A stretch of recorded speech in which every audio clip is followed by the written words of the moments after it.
Assalamualaikum warahmatullahi wabarakatuh. Salam.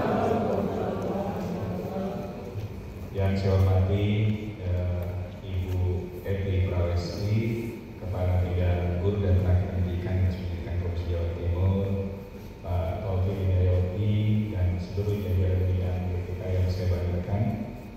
Yang saya hormati, saya banggakan juga narasumber dari Asosiasi Pendidikan Agama Guru Pendidikan Agama Islam. Terima kasih yang di belakang beliau yang kemarin sempat bertemu audiensi terkait dengan kegiatan-kegiatan dan juga harapan-harapan dari guru PAI terhadap Dinas Pendidikan Provinsi Jawa Timur.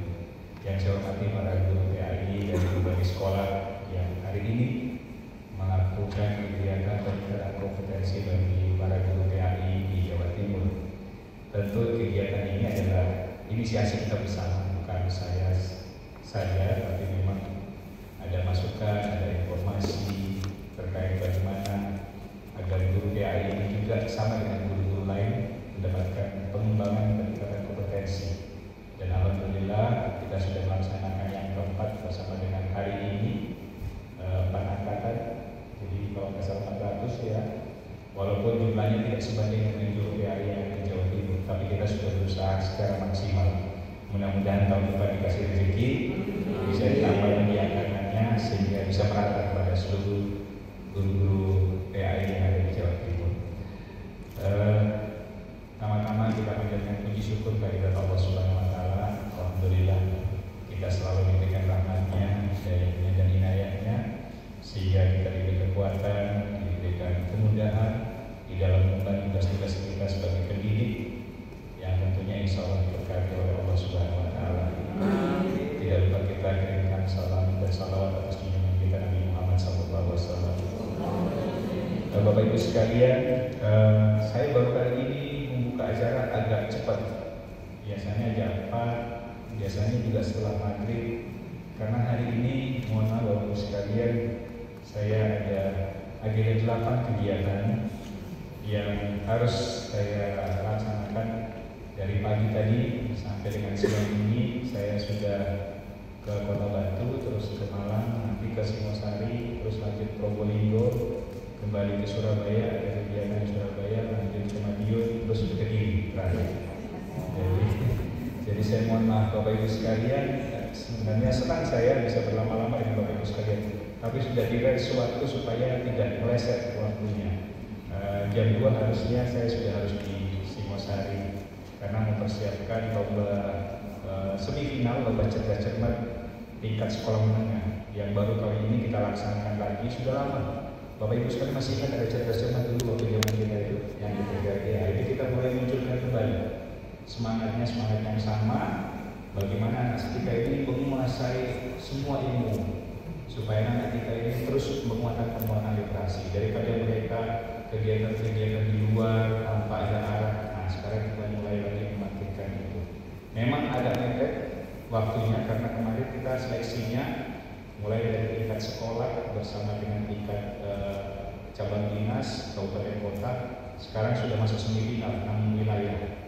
Jadi 6 wilayah itu ada Surabaya, ada Probolinggo, itu mencakup berapa sekolah dan berapa kabupaten kota, ada juga Kediri, ada juga Madiun, ada juga Malang ini di Singosari. Jadi 6 tempat ini saya harus kunjungi kecuali Madura karena agak lupa jadi nggak bisa nyampe di sana. Jadi tidak bisa muter-muter seperti yang saya sendiri.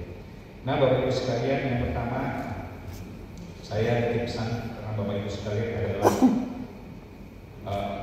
guru-guru yang tentu membantu kami meningkatkan akhlak, ya, karakter, dan juga bagaimana keimanan anak kita di lingkungan sekolah. Kalau saya mengatakan kepada Bapak Ibu sekalian itu bukan hanya guru mata pelajaran agama Islam. Kalau hanya konotasinya sebagai guru pelajaran agama Islam, maka Bapak Ibu sekalian hanya berdasarkan hukum yang harus Bapak Ibu sekalian pandu kepada anak kita.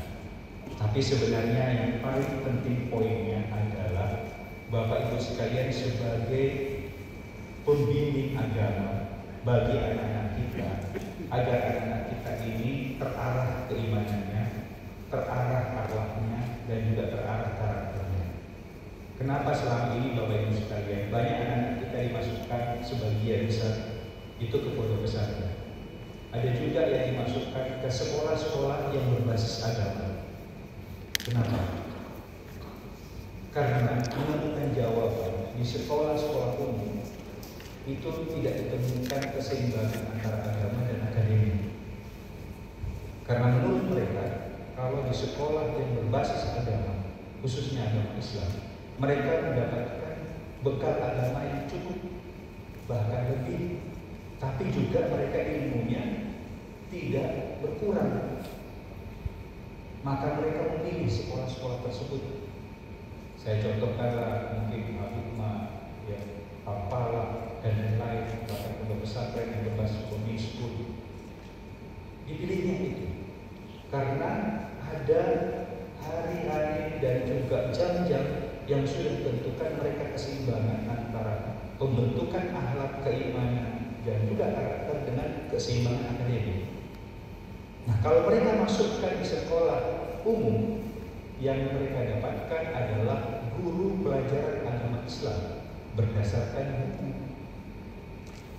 Bukan bagaimana Bapak Ibu sekalian bisa membimbing anak-anak kita pada saat mereka lulus menemukan jati dirinya sebagai seorang beragama Islam. Akhlaknya bagus, etikanya bagus, ya, karakternya bagus, semua lengkap. Tapi kan tidak memenuhi. Saya paham betul itu kenapa? Karena guru-guru pelajaran agama Islam terbatas di sekolah-sekolah umum. Nah, karena keterbatasan ini Bapak Ibu sekalian, kami ingin meningkatkan kompetensi Bapak Ibu sekalian dengan teknologi yang ada. Jadi teknologi itu bukan barang yang harus kita musuhi. Karena kalau menurut agama Islam, makanya menurut agama, katanya teknologi itu merusak moral. Tapi di satu sisi, teknologi itu sebenarnya membantu kita di dalam proses bagaimana transfer knowledge bagi anak kita, khususnya di bidang agama Islam. Inilah yang kita harapkan Bapak Ibu sekalian bisa menggunakan teknologi ini sebagai penunjang di dalam proses. Banyak sekali Bapak Ibu. Coba Bapak Ibu sekalian nanya anak kita, atau gini aja, Bapak Ibu sekalian besok, umpamanya nyuruh anak kita bawa Al-Quran. Coba Bapak Ibu sekalian tes anak kita besok disuruh bawa Al-Quran. Besok apa yang dibawa anak kita? Al-Quran digital yang ada di handphonenya. Kalau ditanya, kok kamu kenapa gak bawa Al-Quran? Ini Pak, Al-Quran. Jadi teknologi ada yang positif, ada yang negatif. Tapi menurut mereka dengan generasi yang mereka sekarang hadapi sebagai generasi Gen Z dan Alpha tidak bisa dipungkiri. Itulah media mereka memang. Dan kita Bapak Ibu sekalian mengajari mereka supaya menuntun mereka menggunakan dengan yang benar, tidak salah di dalam penggunaannya. Maka kita berharap Bapak Ibu sekalian bukan sebagai guru semata, guru agama Islam semata yang harus mengajari berdasarkan hukum mata pelajaran agama Islam, tapi banyak tugas fungsi Bapak Ibu sekalian, sehingga karakter anak kita, akhlak anak kita, keimanannya anak kita itu terpenuhi di lingkungan sekolah Bapak Ibu sekalian di mana berada. Ini poin penting yang memang kita harapkan adalah linear dengan apa yang menjadi tugas Bapak Ibu sekalian. Saya selalu mengatakan Bapak Ibu sekalian, Bapak Ibu sekalian itu bukan guru aja, kalau guru berarti tidak ada bedanya dengan guru-guru akademik yang lain. Tapi Bapak Ibu sekalian termasuk adalah ustaz-ustazah bagi anak kita di lingkungan sekolah. Menjadi teladan, menjadi figur, menjadi contoh yang baik. Bahkan kalau Bapak Ibu sekalian menegur anak-anak kita, tergugah hatinya untuk berubah. Bahkan sentuhan Bapak Ibu sekalian terhadap pencerahan hati mereka, langsung mereka menyadarkan diri. Itu semua menjadi bagian dari kehidupan yang diharapkan Bapak Ibu sekalian menjadi panutan buat anak-anak. Tugasnya berat Bapak Ibu sekalian, karena membentuk karakter sekaligus. Jadi bukan hanya guru BK yang berperan penting di sini, tapi Bapak Ibu sekalian berperan. Kadang Bapak Ibu sekalian, kalau tugas kita hanya mengajar sebagai guru, ya, tentu kalau kita melihat anak-anak kita salah, kadang-kadang kita membiarkan. Ya. Mungkin kalau lihat anak-anak kita mungkin ada hal yang negatif yang menurut kita itu, tapi karena Bapak Ibu sekalian kan saya cuma guru agama, ngapain saya guru? Saya bukan guru BK kok. Tapi bukan itu yang kita harapkan sebenarnya. Kehadiran Bapak Ibu sekalian berada di lingkungan sekolah. Ada anak kita tidak sholat bersama dengan di masjid, bersama dengan teman-temannya. Ya tugas kita, ayo ikut sholat bersama teman-teman yang lain. Itu sebenarnya fungsi dan tugas kita.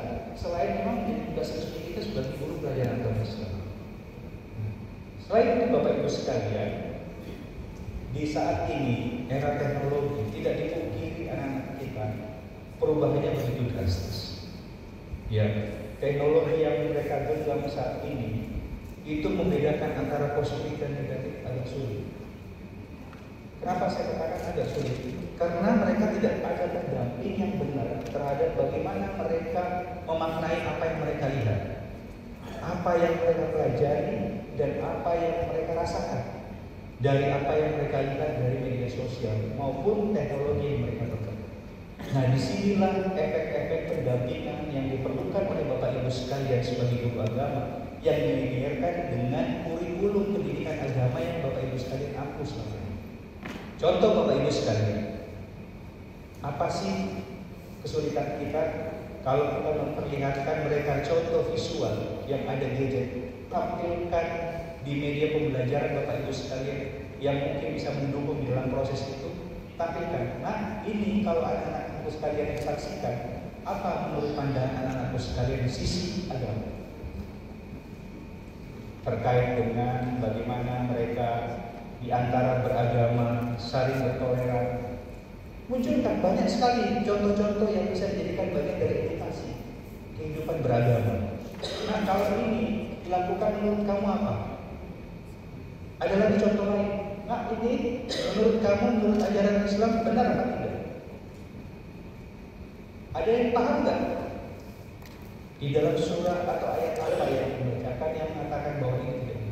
Mereka mencari referensi, menguatkan referensi yang akhirnya mereka mendalami. Itu sangat luar biasa Bapak Ibu sekalian. Kalau kita memandu anak dengan teknologi yang ada, tapi memberikan dampak yang tepat sesuai dengan eranya mereka. Karena eranya tidak bisa Bapak Ibu sekalian mengajar textbook, apalagi disuruh membaca. Anak-anak sekalian juga buku. Pelajari halaman sekian sampai dengan halaman sekian, saya tunggu ya resumenya. Nggak akan bisa. Sekarang eranya teknologi. Buku di capture sama anak, cerep, masukkan di chat GPT, ya kira lakukan. Apa susahnya sekarang? Jangan yang susah. Kalau itu yang Bapak Ibu lakukan, maka anak kita bisa melakukannya sendiri.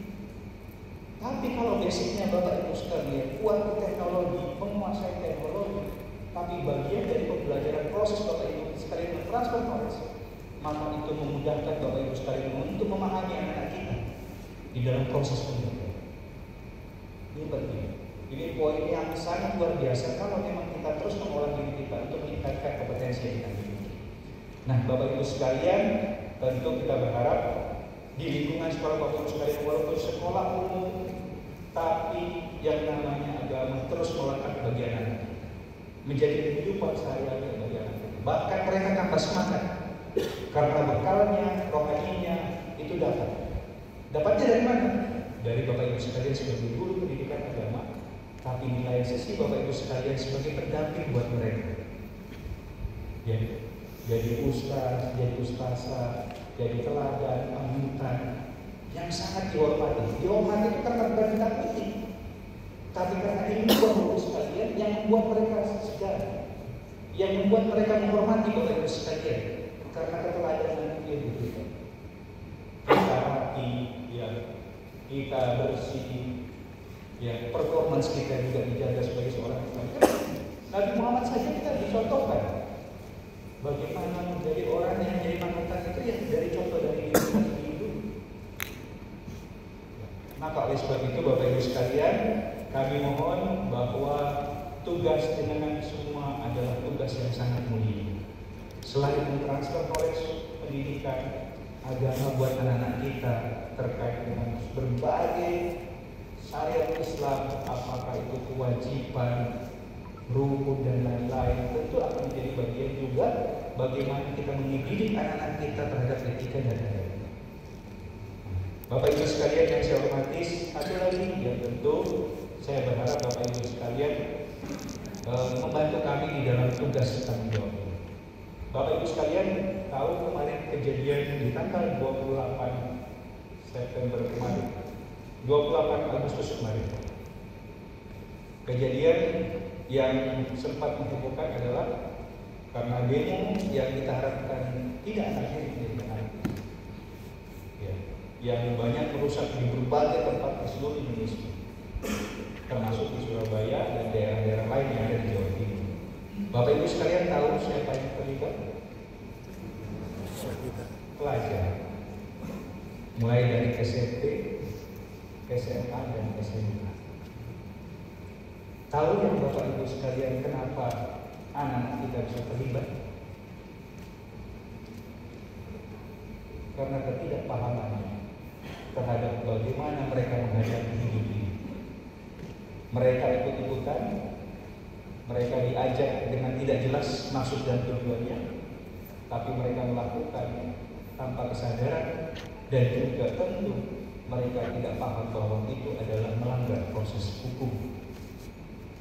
Mungkin saja kalau hukum mengatakan bahwa ini anak kecil, ini anak di bawah umur, belum bisa diproses hukum. Tapi tindakannya adalah tindakan pidana, maka mau tidak mau akan diproses. Tapi kembali lagi pihak kepolisian mengatakan kepada kami, Pak Aris sebagai kepala dinas pendidikan, tolong menjaga anak, tolong lengkapi pendidikan anak kita dengan pendidikan yang lebih kuat, terutama di sekolah-sekolah ini, termasuk pendidikan agamanya. Karena salah satu yang membentengi anak-anak kita untuk tidak ceroboh terhadap tingkah laku yang negatif adalah bentengan agama. Selain benteng agama, tentu lingkungannya Bapak Ibu sekalian. Nah, Bapak Ibu sekalian, kegiatan-kegiatan ekstrakurikuler di sekolah, ya, terutama kegiatan yang ada kaitannya dengan agama, kalau tidak salah Rois, ya, di lingkungan sekolah, itu yang bina, yang didik harus Bapak Ibu sekalian, guru agama. Jangan dididik orang tua. Ini kadang-kadang karena guru agamanya waktunya tidak ada, akhirnya banyak orang luar yang masuk di lingkungan sekolah ikut di dalamnya untuk mendidik, yang kita tidak tahu latar belakangnya, Bapak Ibu sekalian. Yang akhirnya mungkin anak kita ini niatnya belajar agama dengan benar, tapi dia tidak tahu yang mana agama yang benar, yang tepat, akhirnya dia salah. Itu banyak terjadi Bapak Ibu sekalian. Kami keliling ke sekolah-sekolah, itu melihat ada masjid bagus-bagus, anak-anak kita di situ melakukan kajian-kajian. Tapi ada hal tertentu yang sebenarnya di situ kajian itu masuk guru agama ikut bersama-sama dengan anak-anak kita, malah dimasukin orang lain yang tidak kita kenal basicnya, agamanya. Yang tentu kita harapkan nanti kalau ada apa-apa tentu kita kembali lagi, siapa yang mengajari mereka, siapa yang membimbing mereka, siapa yang mengarahkan mereka. Ini bahaya Bapak Ibu sekalian. Nah, saya minta Bapak Ibu sekalian tolong jangan serahkan kepada orang lain, karena apapun guru agama yang ada di sekolah satuan pendidikan adalah tugas Bapak Ibu sekalian. Nah, ini Bapak Ibu sekalian yang dapat saya sampaikan. Saya mohon maaf tidak terlalu panjang, biasanya saya belajar kerja sampai Bapak Ibu sekalian terlelap. Tapi karena hari ini harus beberapa daerah yang harus saya kunjungi, jadi mohon maaf saya agak percepat Bapak Ibu sekalian, namun tidak mengurangi hormat saya. Tentu Bapak Ibu sekalian jaga komitmen kita bersama, ya. Mudah-mudahan dengan ilmu akhlak Bapak Ibu sekalian yang transfer kepada anak kita, selain anak kita cerdas, tapi kuat imannya, kuat akhlaknya, jadi generasi kita yang insya Allah tahun 2045 menjadi pemimpin bangsa. Terima kasih Bapak Ibu sekalian, tolong ikuti kegiatan ini dengan baik, ya, karena waktu terbatas dan kedua jumlahnya tidak banyak. Kesempatan bagi Bapak Ibu sekalian ini bisa mengikuti forum ini. Kasihan yang lain itu masih belum dapat giliran. Maka kalau Bapak Ibu sekalian tidak memanfaatkan forum ini, sangat disayangkan kalau Jumat dalam forum ini. Boleh keluar mungkin ke Kalimantan, ke alun-alun, tapi nanti setelah acara ya. Pesan saya juga yang para guru agamanya lagi-lagi, kalau berkayu tangan, kalau alun-alun jangan pakai kopi ya. Jadi kita mau ceramah. Demikian Bapak Ibu sekalian, terima kasih. Dengan mengucapkan Bismillahirrahmanirrahim, kegiatan peningkatan kompetensi guru mata pelajaran PAI tingkat SMA tingkat Provinsi Jawa Timur tahun 2025 saya nyatakan